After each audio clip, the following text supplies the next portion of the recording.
श्री आनंद वृंदावन चंपू। इस प्रकार कहकर लक्ष्मी से अधिक सौभाग्यवती उन कुमारियों को ऊंचे हाथ उठाने पर हर एक को अपने कर कमल से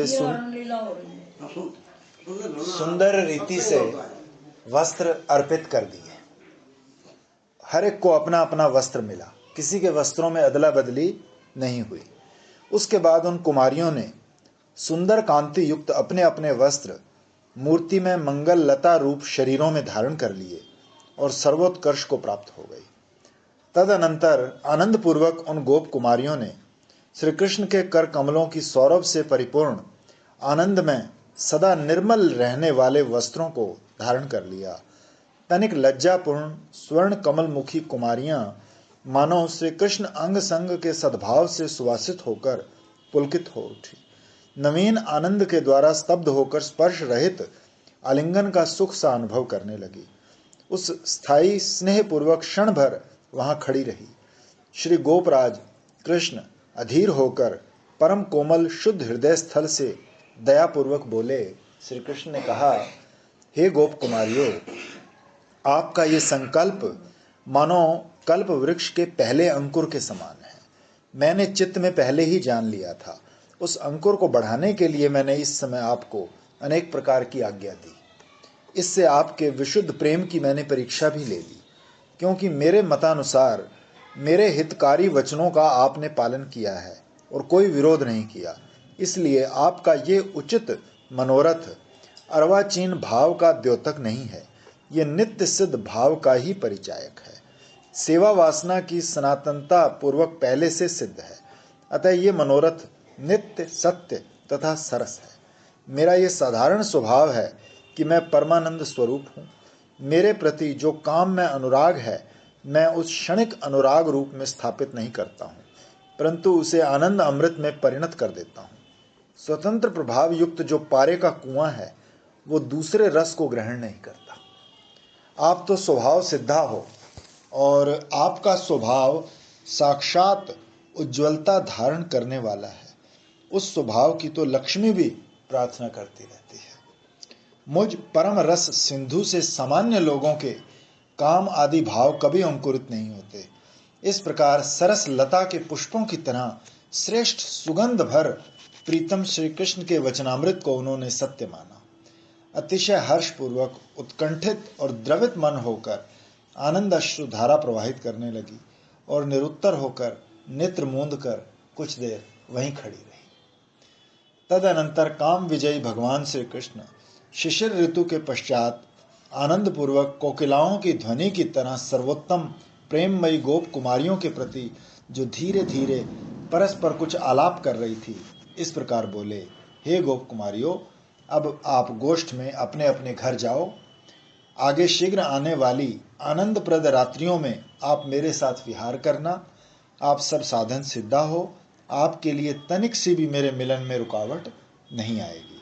इस प्रकार श्री कृष्ण से आश्वासन प्राप्त करके वो अधरों को श्वासों से कंपित करती हुई नील कमलों की वर्षा के समान श्री कृष्ण पर कटाक्ष करते हुए सब मिलकर कष्ट अनुभव करती हुई ब्रज में चली आई। 13वां स्तवक, यज्ञ पत्नियों पर अनुग्रह। वस्त्रहरण लीला के बाद श्री कृष्ण ने गोचारण को भूलकर बहुत समय बिता दिया। फिर अचानक प्राप्त कुछ मधुर रस लता के पुष्प की भांति बीच बीच में आस्वादन करते हुए गोचारण में लगे श्री बलराम तथा लीला सौंदर्य राशि युक्त सखाओं को जल्दी से आ मिले। आनंद पूर्वक सादर श्री बलराम तथा सखाओं द्वारा अभिनंदित होकर वन में विहार करने लगे।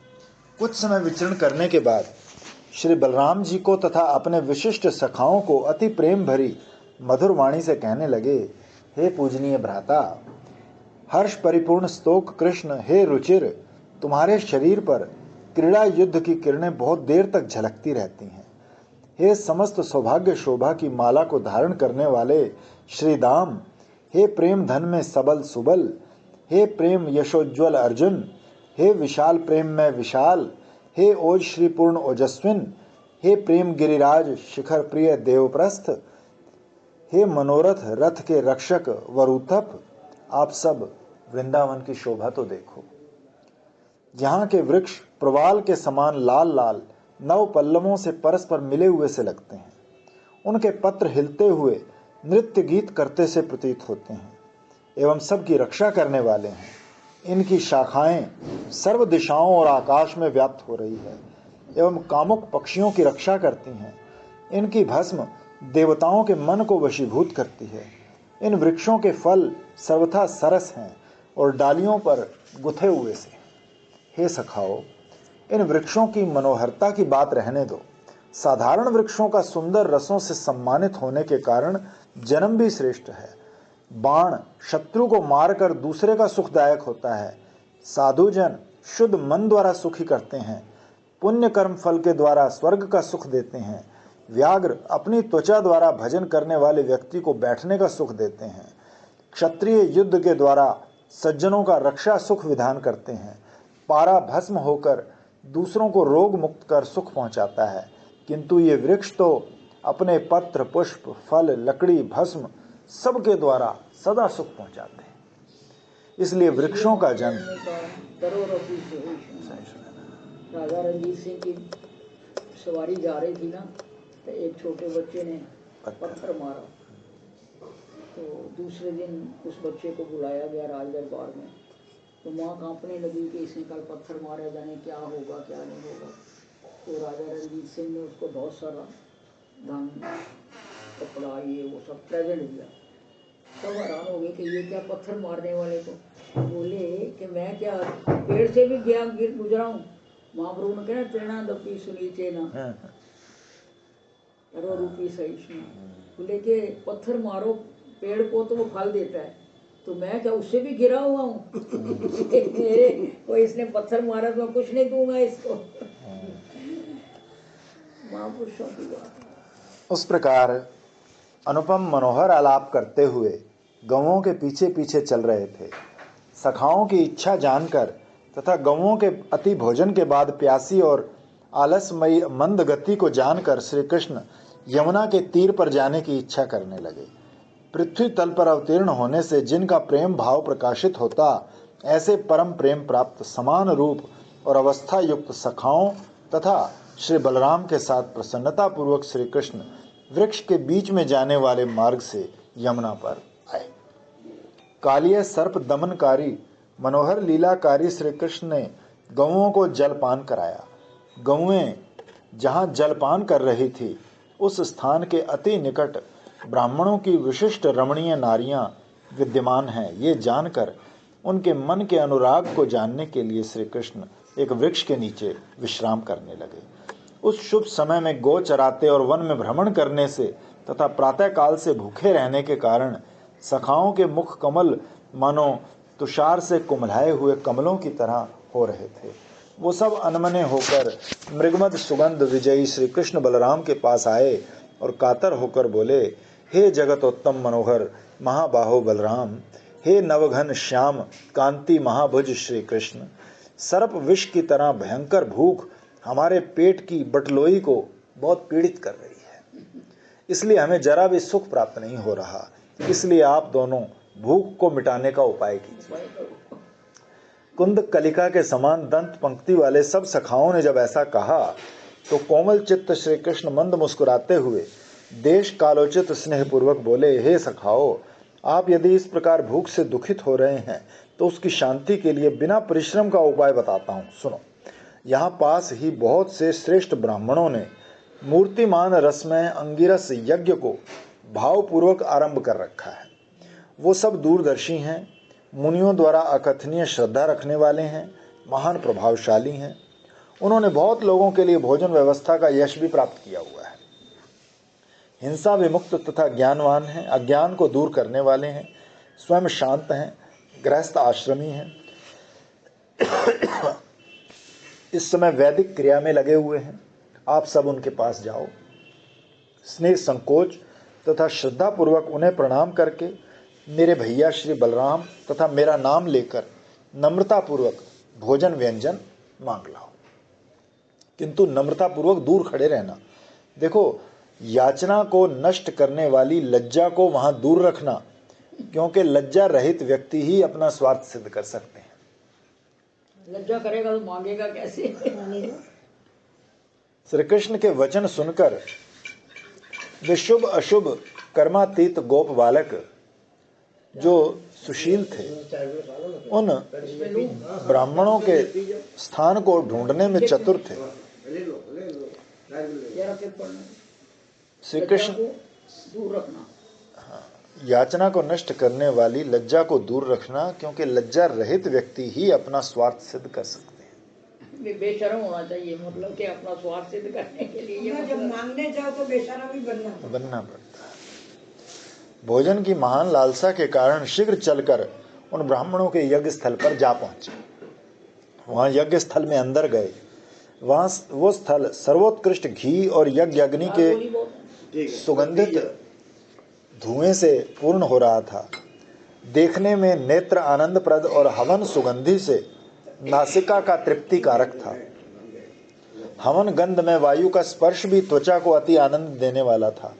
सामवेद का उच्च स्वर गान कानों के लिए रसायन रूप था। मेरे कई डॉक्टर हैं ना, ये बड़ी डॉक्टर है, एक मेरी, एक आप हो, एक ये सब डॉक्टर हैं। देखो माँ, सब अच्छा है। आप है पेड़ है, हम लोग पत्ता क्यों नहीं है? आपके साथ आराम लोग चल रहे, आपकी आपकी आपके पेड़ के साथ आराम लोग चल रहे। बाप रे, सच्ची बात तो यही है। देखो निर्जला हाथ से हम तो नहीं किया, एक जिंदगी एक दो किया एक साथ। देखो भैया, अपने को तो कोई ढूंढने से भी विशेषता नजर नहीं आती अपने में। एक विशेषता सिर्फ ये है कि हम इन लोगों को आश्रित, जागरण किया। एक ही हमारे में कुछ नजर आता है, तो ये कि हम इन सब के आश्रित हैं। ये किस काम आएंगे, हम कष्ट पाएंगे। तो ये सब जो है ना, वो देखो सुनाता है, अब दवाई देते हो, वो रोटी देती है, वो कुछ ना कुछ करती है।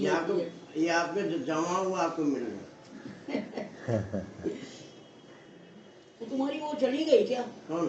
तो तुम्हारी साथ में है? अब के उसको लेके नहीं आया भंडारे में?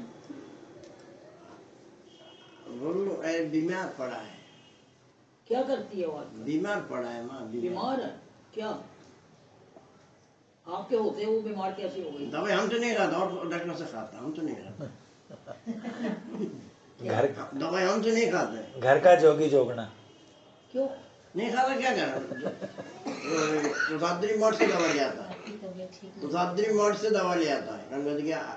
तुषाद्री मठ है, टटिस्वन मार्ग, वो से दवा ले आता है। आशा को पूर्ण करने वाले तथा श्री कृष्ण सभा में शोभित होने वाले भोज्य पदार्थों की प्राप्ति इच्छा उनकी जिह्वाओं को प्राप्त होने से पहले ही स्वाद का अनुभव करने लग गई। उन सखाओं ने यज्ञ स्थल को, उन्होंने सोचा होगा दूध मिले, मलाई मिले, ये मिलेगा, गुलाब जामुन मिलेगा, पहले ही पानी आना शुरू हो गया। यज्ञ स्थल को त्रेता के अवतार श्री रघुनाथ जी के समान दक्षिणाग्नि, ग्रहापत्य तथा आहवनीय इन 3 अग्नियों सहित देखा। सरयू नदी युक्त अयोध्या की तरह वो स्थल यूप यज्ञ स्तंभ युक्त था। भगीरथ का जैसे पूर्व वंशजों से संबंध था, उसी प्रकार यज्ञ स्थल हवि ग्रह के पूर्व में था। ब्रह्मचारी ब्राह्मण बालक की तरह यज्ञ भवन मेखला रूप मुंज की रस्सियों से शोभित था। भगवत रसिक जनों का हृदय भक्ति रस से पूर्ण होता है। ये स्थल भी दर्भ मुष्टियों से पूर्ण हो रहा था। निमंत्रित व्यक्तियों के लिए थाली बर्तन से पूर्ण पाकशाला की भांति यज्ञ स्थल घी तथा जल के बर्तनों से भरा हुआ था। विरहिणी नारी के आंसुओं से जैसे नेत्र पूर्ण रहते हैं, वो स्थल श्रीयुवाओं से पूर्ण था। वर्षा में नदी नद बीच में गहरे जल से पूर्ण रहते हैं, वैसे यज्ञ स्थल भी मध्य स्थान बड़े बड़े पात्रों से पूर्ण था। यहाँ है ना, जहाँ उन्होंने भात खिलाया था, क्या नाम है उसका? कैलाश नगर के ऊपर जाके है वो जगह, भरतुरी है, भरतुरी है। यहाँ यज्ञपति गए नहीं कभी वहाँ? कौन सी जगह है? भरतुरी कैलाश नगर से आगे भरतुरी सामने। कैलाश नगर जाओ ना, गोरेगांव जिसे ऐसे तो ऊपर आप गए हुए हैं ना हमारे साथ। भरतोरी मंदिर, भरतोरी वहाँ जाके भाग के भाग मिलता भी है यहाँ जाओ तो। उन गोप बालकों ने ये सब देखा और निडर होकर धीरे धीरे आगे आए। वो गोप बालक इंद्र आदि देवताओं के भी आदरणीय थे, परंतु हाथ जोड़कर उन्होंने ब्राह्मणों को प्रणाम किया। वायु संचार से हवन के धुएं से उनकी नासिका तो तृप्त हो गई, परंतु उदर तृप्ति नहीं हुई। उदर तृप्ति कैसे होती जब दिया नहीं कुछ तो। उन्होंने दंडवत प्रणाम किया। उनके कंकण नूपुर बजने लगे। वो ब्राह्मण स्वर्ग में विचरण करने वाले ऋषियों के समान मूर्तिमान तप और अग्नियों के समर्पण थे। वेद के तुल्य यथार्थ अनुभव स्वरूप लगते थे, किंतु मूर्तिवत जड़ से अवस्थित थे। उन गोप बालकों ने उन्हें मेघ के समान गंभीर स्वर से निवेदन किया। गोप बालक बोले, हे पूजनीय ब्राह्मण वृंद, आप हमारे निवेदन को ध्यानपूर्वक सुनिए। हम सब आपके अतिथि हैं और श्री बलराम कृष्ण के सखा हैं। प्रतिपदा तिथि जैसे दोनों पक्षों में समान होती है, वैसे तो हम सखा हैं, अर्थात हम सब समान हैं, परंतु गिनती में असंख्य हैं। उन दोनों में सबल गुण अभिराम श्री बलराम ने छोटे भाई श्री कृष्ण के साथ विचार करके आपके पास भेजा है। वे तो सुमेरु सार की भांति अटल हैं। आप कुआं बावड़ी आदि पुण्य कर्म कराने वाले हैं, अतः प्राणी मात्र के प्रिय हैं और भोजन मात्र के इच्छुक प्राणियों को तृप्त करने वाले हैं। एवं आपका ये निर्मल यश प्रसिद्ध है। आप दाता हैं, ब्रह्मनिष्ठ हैं। आज प्रातः भोजन न करने के कारण प्रशंसा करी तो भी ब्राह्मणों ने दिया नहीं। निरंतर वन में विहार करने के कारण श्री कृष्ण बलराम थक गए हैं और भूख से उनका पेट अंदर को धंसा जा रहा है। कुछ देर भूख को उन्होंने सहन भी किया है, किंतु अब भोजन के लिए गृहस्थ का पावन व्रत पालन करने वाले आपके पास हमें भूख निवृत्ति के लिए भोजन अन्न मांग लाने के लिए भेजा है। इसलिए समस्त सखाओं के सहित उनके भोजन के लिए यथा योग्य पर्याप्त भोजन आप हमें आदरपूर्वक प्रदान कीजिए। आदरपूर्वक देंगे। उनके निवेदन को सुनकर महान यज्ञों में याचक के अनादर का दोष जानकर भी बालकों के वचन समझकर अथवा याज्ञिक पशु की हिंसा व स्पष्ट मूर्खता के कारण अथवा भगवत कृपा शून्यता और अपना हित न जानने और पुण्यों के विनष्ट हो जाने के कारण उन ब्राह्मणों ने गोप बालकों के वचनों का अनादर कर महाप्रसाद गोविंद के नाम में निष्ठा नहीं है। स्वल्प पुण्य जो तो राजा विश्वास होना जाए थे, जिनके अल्प पुण्य है उनको इन चार चीजों में विश्वास नहीं होता। कुछ ना बोलते हुए गूंगे व्यक्ति की तरह अति कठोर होकर चुप खड़े रहे, भला बुरा कुछ नहीं बोले। तब वो गोप बालक याचित किसी वस्तु को ना प्राप्त कर सकने पर विरक्त हो गए। उन्होंने ब्राह्मणों को बूढ़े व्यक्तियों की तरह अत्यंत मूर्ख और कठोर बुद्धि जान लिया। निराश होकर मलिन मुख से मानो रोते हुए दुखपूर्वक लौट आए। लौटते हुए गोप बालकों को देखकर श्री कृष्ण मंद मुस्कुराए और संतोषपूर्वक उनके रूप को देखकर उनकी असफलता को जान गए। गोप बालकों ने उदास होकर श्री बलराम से कहा, हे भैया बलराम, हमने वहां जाकर अनिर्वचनीय सुंदरता की पराकाष्ठा ही देखी। उन ब्राह्मणों के नेत्रों जैसी कठोरता हमने संसार में कहीं नहीं देखी। उन ब्राह्मणों को याज्ञिक होने के कारण श्रेष्ठ मान लें, पर शास्त्रों के मर्म को जानने में बैल ही है। हमने वहां आपका नाम लेकर आत्म तृप्ति के लिए अन्न भोजन की याचना की, परंतु उन्होंने वेद शास्त्र वर्णित कोई भी बात नहीं की।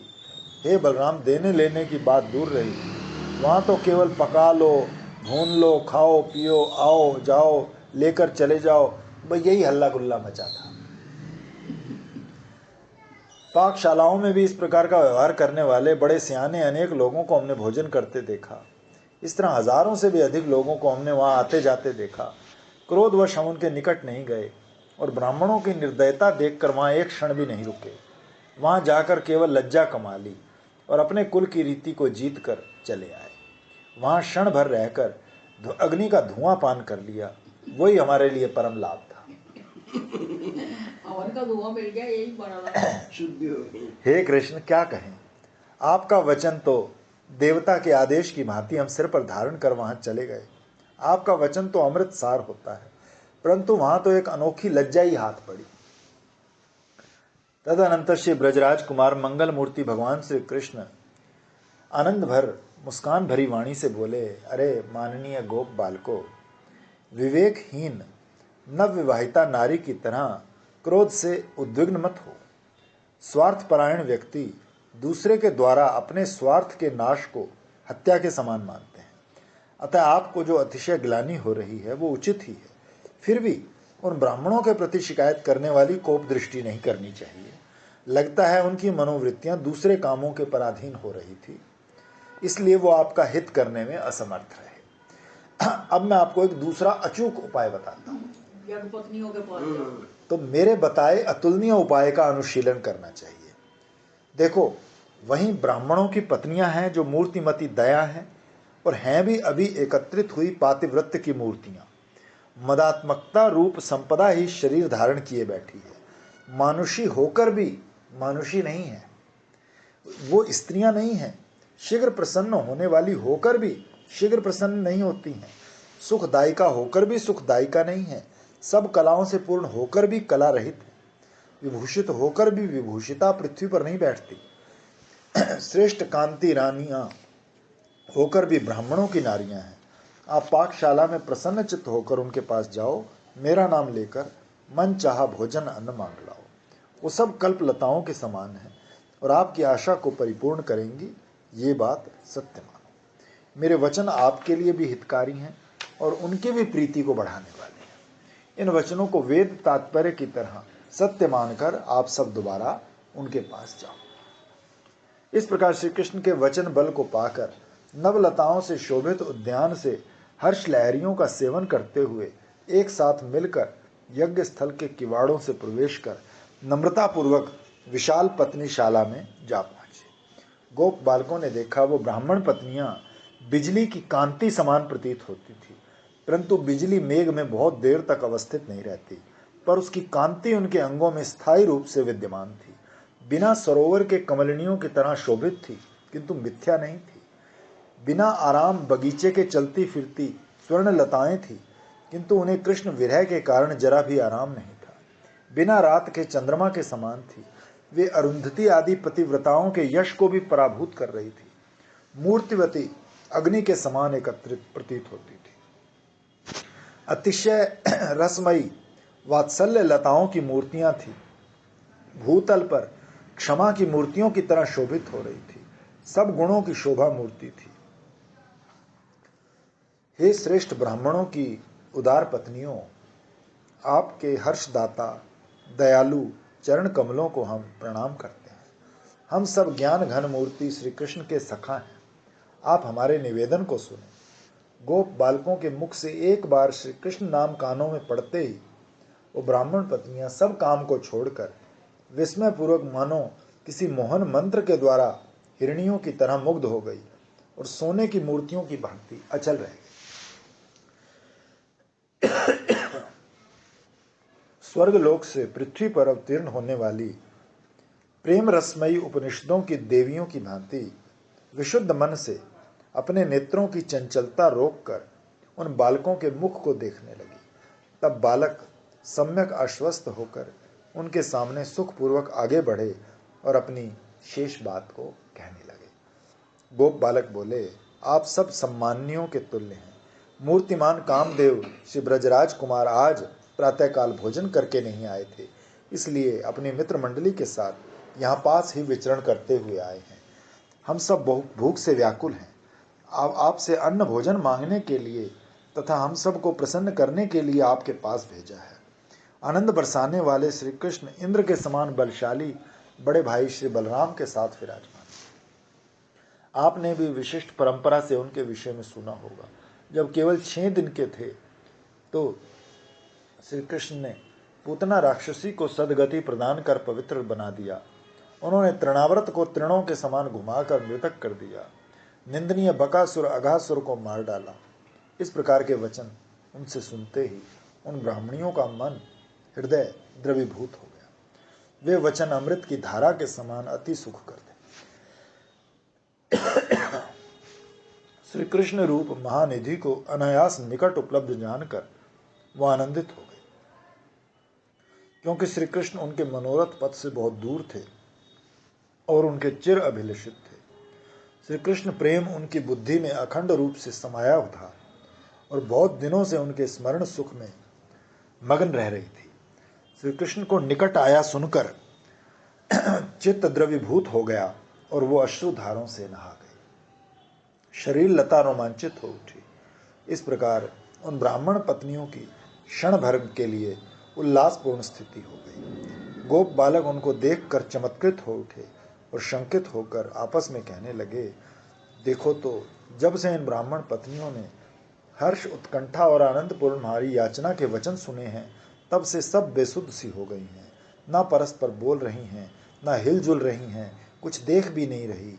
अहो, ये तो मानो किसी ग्रह से ग्रस्त व्यक्ति की दशा को प्राप्त हो गई। वो चुप रहे और ये ग्रस्त हो गए, उनका काम वेर भी। तो गोप बालक विचार करने लगे, ब्राह्मणों ने कठोरता और अवहेलना के कारण हमारी याचना को कुछ नहीं गिना, कुछ नहीं बोले और ना कुछ दिया। भैयाओ, ये आश्चर्य की बात नहीं, महान आश्चर्य तो ये है कि इन ब्राह्मण पत्नियों ने हमारी याचना को तो आदर पूर्वक सुना और अतिशय उत्कंठा से इनके हृदय व्याकुल भी हो उठे। इसलिए ये सुंदर नयन हमें कुछ देने में सक्षम नहीं हो रही। ब्राह्मणों ने कठोरतावश कुछ नहीं दिया और ये प्रेम उत्कंठा में इतनी बेसुध हैं कि इनमें देने की सामर्थ्य नहीं दिखती। पेट तो वही उनको क्या, तुम कठोर हो चाहे स्तंभ हो। देखो, जो वस्तु जिस मनोविकार का कारण होती है, वो मनोविकार उस वस्तु को लुप्त करने में समर्थ नहीं होता। इनमें श्री कृष्ण नाम गुण से ऐसी दशा प्राप्त हुई या ये सात्विक विकार उनमें उत्पन्न हुआ, इसलिए ये सात्विक विकार श्री कृष्ण को बुलाने में समर्थ नहीं हो सकते। ये श्री कृष्ण के वचनों के प्रतिकूल आचरण नहीं करेंगी, हमें अन्न भोजन अवश्य देंगी। इस प्रकार गोप बालक जब तर्क वितर्क कर रहे थे, तब ब्राह्मण पत्नियां आनंदमय दशा में भोजन सामग्री संभालने लगी। उनका मन श्री कृष्ण को छोड़कर किसी दूसरी तरफ नहीं था तथा श्री कृष्ण के अनुकूल भाव में सरस हो रहा था। गाढ़ आनंदवर्धक संस्कार शुद्धि के कारण वो कोई उत्तर नहीं दे सकी। विरह विनाशक तथा उत्कंठा भाव से पूर्ण हो श्री कृष्ण को प्रसन्नता विधान करने वाले अपने अनुराग अनुसार भोज्य पदार्थों को एकत्र करने लगी तथा श्री कृष्ण के मिलन मंगल के लिए कार्यरत हो गई। पाक करने वाली अनेक नारियों से सुशोभित विशाल पाकशाला में गईं, जहां भोजन सामग्री का भंडार रखा हुआ था। सभी की अभिलाषा अनुसार भोज्य पदार्थ वहां मौजूद थे। अत्यंत प्रिय पुआ, पूरी, कचौड़ी आदि पाक करने वालों ने सुंदरता से विन्यस्त कर रखी थी। सुगंधित सुरस्ता में खीर तथा दूध के बने सामान, दही, खोया, रबड़ी आदि चर्व, चौष्य, लेह्य तथा पेय, चारों प्रकार की विभिन्न सामग्रियां वहां विद्यमान थी। यज्ञ पत्नियों पर कृपा पड़ रही। षड रसमय पदार्थ नवीन नवीन स्वाद के बने हुए थे। गोवर्धन पर्वत जैसे भगवत सेवा के उपयुक्त शीतल वायु आनंदप्रद कंदरा निवास स्थानों से युक्त है, उसी प्रकार वो भोजन पदार्थों का भंडार भगवत सेवा उपयोगी व्यंजनों से भरपूर था। अलंकार ग्रंथ जैसे अभिधा, लक्षणा तथा व्यंजना शक्ति के अनेक प्रकार के घाट है ना, जो वहां पर ये ऊंचे टीले के ऊपर ये आश्रम है, जहाँ पर यज्ञ पत्नियों के ऊपर कृपा हुई थी। और वहाँ एक पहले हम जब गए थे, वहाँ पर ये हमारे नलके का काम जब कराते थे ना, तो वहाँ भी एक टैंकी लगवाई थी। तो देखने गए थे हम सब, मैं, गोपी, प्रवीण भाई साहब। तो वहाँ भात भी मिलता है और एक था जो 1 साल तक नौका में ही घूमता रहता था।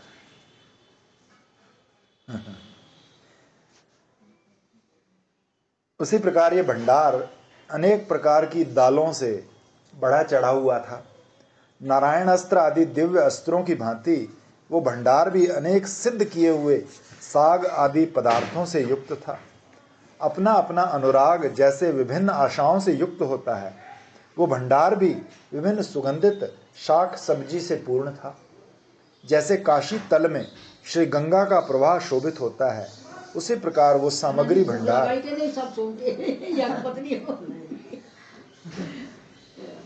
तथा गरम गरम पदार्थों से युक्त था।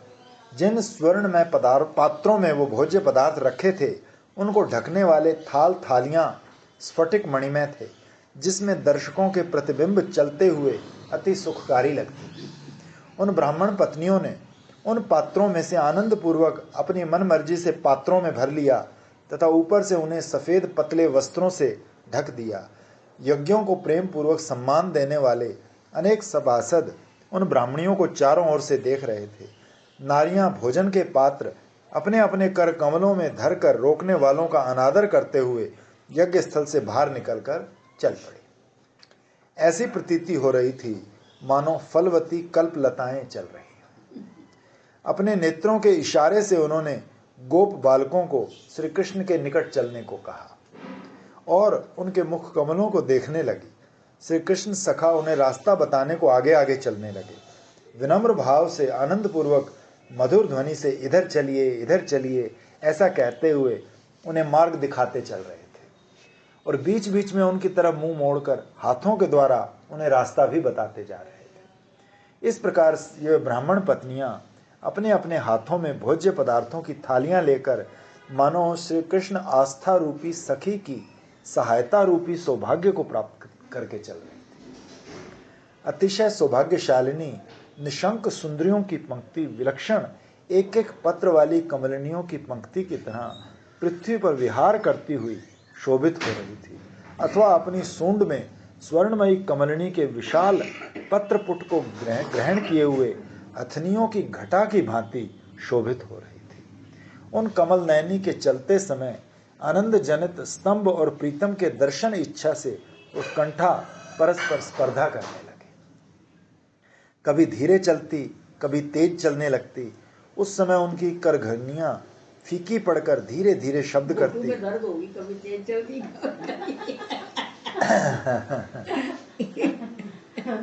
हम भी पहले जरा सा दो पैर ऐसा रखते हैं ना तो स्वभाववश फिर वो तेज हो जाता है। इस प्रकार कुछ मार्ग पैदल चलकर उन्होंने वृंदावन के चिन्मय पदार्थ वृक्ष लताओं को देखा और सामने गौओं को देखकर सर्वगुण परिपूर्ण भगवान श्री कृष्ण यही होंगे ऐसा मन में सोचने लगी। अत्यंत हर्ष तथा तज्जनित महता इन दोनों के द्वारा मनोहर अनुरागपूर्ण मति को धारण कर रही थी। नील कमलों के मंडल की शोभा को तिरस्कृत करने वाले उज्जवल तेज को देखने लगी। अहो, वही तेज उनके नेत्रों में कज्जल सा, बेनियों में नील कमलों की माला सा, कानों में तमाल गुच्छों का और स्तनों पर नीलमणि हारों सा और सारे अंगों में नीली ओढ़नी का सा आचरण करता हुआ प्रकट हो गया। सुंदरता की तरंग के समान वो तेज अपनी बाईं भुजा को सुबल सखा के कंधे पर रखे हुए था। दाहिने हाथ से रमणियों की मति की तरह वो कमल को घुमा रहा था। गद्दे ठाकुर जी बड़ी जल्दी थक जाते हैं, घर से किसी के कंधे पर ऐसे हाथ लगे कभी सुबह के कभी गरीब वक्षस्थल पर श्रीवत्स चिन्ह स्वर्ण के समान पीतोज्वल पीतांबर, मोर मुकुट, वैजयंती माला, गुंजा, अनेक विध धातु तथा गुच्छाओं से सुसज्जित वंशीधारी उनके सामने प्रकट हो गए। तदनंतर चंचलतापूर्ण चंद्रिकावत मंद मुस्कुराता हुआ नव सुधा की धाराओं को आकर्षित करता हुआ सर्वश्रेष्ठ लावण्यसार श्री नंद कुमार उन भावोन्नत ब्राह्मण पत्नियों के नेत्रों के सामने अतिथि भाव में उपलब्ध हो गया। उन्होंने देखा, लीला विलासी नृत्य करने वाला ये कोई नट है क्या, अथवा मूर्तिमान कामदेव? क्या श्रृंगार रस ही मूर्तिमान है ये, अथवा प्रेमानंद ही शरीर धारण कर उपस्थित है, अथवा मूर्तिमान विलास है क्या? इस प्रकार उनके मन में हर्ष भरे कितने तर्क घूमने लगे। इस प्रकार अनेक तर्क करती हुई वो निसंकोच उत्तम और अतुलनीय साहस से प्रफुल्लित हो उठी। उनके मन को मानो अनुराग ग्रह ने ग्रस लिया। रस का अनुभव रूप बल उनमें उदित हो आया। उस समय उनकी इंद्रिय वृत्तियां कृष्ण वेश में तन्मय हो उठी। सोचने लगी, ये श्री कृष्ण चित्त से बाहर आए हैं या बाहर से हमारे चित्त में प्रवेश कर गए, अथवा चित्त में और बाहर एक साथ नीचे भी गिरने का डर। चित्त में और बाहर एक साथ प्रकट हो गए हैं क्या? हाँ इस प्रकार तर्कों से व्याकुल चित्त होकर उन्होंने चित्त में उनका दर्शन करने के लिए नेत्र मूंद लिए, मूंद लिए, फिर बाहर दर्शन करने के लिए नेत्र खोल दिए। खोल लिए। वे चित्त में भी और बाहर चारों ओर श्री कृष्ण का दर्शन करती हुई उनके निकट आ गई। उनके कर कमलों में भोज्य पदार्थों की भेंट विद्यमान थी। वो स्वतः चित्त की अभिलाषा अनुसार फलप्रद कल्प लताओं के समान प्रतीत हो रही थी एवं दिव्य औषधियों के वन के समान लग रही थी। उन्हें निकट देखकर श्री भगवान बोले, हे मृगलोचनियों, आपका स्वागत है। बड़े हर्ष की बात है कि आप यहाँ आई हैं। आप धन्य हैं। आपका मुझ में सद्भाव है। आपका मुझ में सद्भाव है, इसलिए आप स्वयं ही भोजन व्यंजनों को लेकर आई हैं। आपके इस उपकार का प्रत्युपकार करने का मुझ में भाव नहीं है। आपका संतोष आपके निजी भाव से परिपुष्ट हो, जिससे मैं पूर्णतः उऋण हो सकूं। ठाकुर जी कह रहे हैं, तभी तो वो कहते हैं ना कि वो ऋणी है। एक वो कथावाचक कहते थे कि ठाकुर जी भक्त को जितना भी दें, वो कहते हैं कि अरे ये मेरी कथा सुन के भिखारी हो गया। कल का राजा था, आगे पीछे गाड़ियाँ थी, कोठियाँ थी, ये था वो था, और ये मेरी कथा सुन के भिखारी हो गया, मैं इसको क्या दूं? तो वो उसके पीछे पीछे फिरते हैं। इसी ऐसे भक्तों के पीछे पीछे फिरते हैं कि उनकी चरण रेणु से मैं पवित्र हो जाऊं। शरतकालीन चंद्र से झरते हुए अमृत बिंदुओं से अति मधुर कोमल स्वर सुगंध पूर्ण श्री कृष्ण के वचन सुने। वो कानों के लिए अति रमणीय तथा तात्पर्य के निश्चय बिना ही रमणियों के अभिष्ट प्रदान करने में पर्याप्त थे। उन वचनों को सुनकर अपने नेत्रों द्वारा उन्होंने अंतःकरण में प्रविष्ट कराया और सुंदर रसपूर्ण अनुराग पुष्पों से उनका पूजन करने लगे एवं अपने को कृतार्थ मान व्यथा रहित द्रवीभूत विनम्र मन से ही उन्होंने उन्हें भुजाओं में भरकर आलिंगन किया। और क्या चाहिए? सब कुछ दे दिया। चलो टाइम हो गया, फिर आप आगे।